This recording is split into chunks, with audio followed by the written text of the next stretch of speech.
రామనామం పరమేశ్వరుడికే తెలుసు. ఇలా ఓ మెరుపు మెరిసిందండి. నువ్వు చూసావా? చూశాను. మేఘం వచ్చిన వెనుక మెరుపు రాకుండానే ఆ మెరుపు తీగే రేపు నీ వుడ్బి స్వీట్ మెమరీస్ తో ఈ రాత్రి మంచి నిద్రపో. రేపు పొద్దున మనం వెళదాం. ఆ రాత్రి ఎవరెవరికి ఎలా నిద్ర పట్టిందో చెప్పారు నారాయణదాస్ గారు, మహానుభావుడు. రావణాది దుష్ట రాక్షసులకు ఇక కాలంబు కావు కావు కావు మనుచు కాకులు అరుచుచుండగా భళ్ళున తెల్లవారే. తెల్లవారింది. అనుష్ఠానం చేసుకున్నారు, చక్కటి వస్త్రాలు ధరించారు. లక్ష్మణ రామ సమేతంతో విశ్వామిత్రుడు సింహకిషోరాల్లాగా ఇద్దరు పిల్లల్ని తీసుకుని వెడితే బ్రహ్మాండమైన సభ ఏర్పాటు చేశారు. 56 దేశాల వాళ్ళు వచ్చారు. వీళ్ళకి మంచి సింహాసనాలు ఇచ్చారు. పిన్ డ్రాప్ సైలెన్స్ గా ఉంది సభ. ఇంకెక్కువ సమయం లేదు, అయిపోయింది. పిన్ డ్రాప్ సైలెన్స్ గా ఉంది. ఒక 2 నిమిషాలు అయిన తర్వాత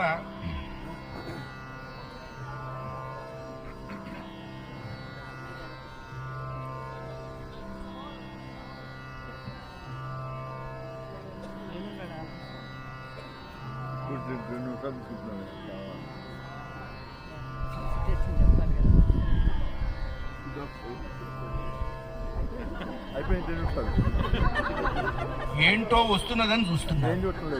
నేను చూస్తాను.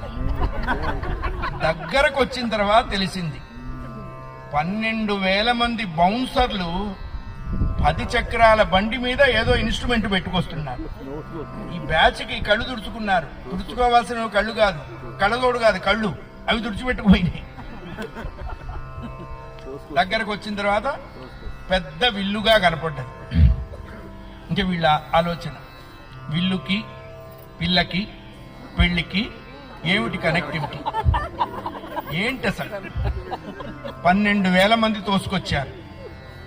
ఒక్కొక్కడు 100 మందికి సమాధానం చెప్పేట్టుగా ఉన్నారు. కొంపదీసి జనకుడు ఆ పిల్లకి పెళ్లి చేసి ఆ 12,000 మందిని ఈ విల్లుని పోషించమని మనకిస్తాడా? ఇస్తే చచ్చినట్టు. అసలు ఏంటి కాంట్రాక్ట్, ఏంటి ఒప్పందం?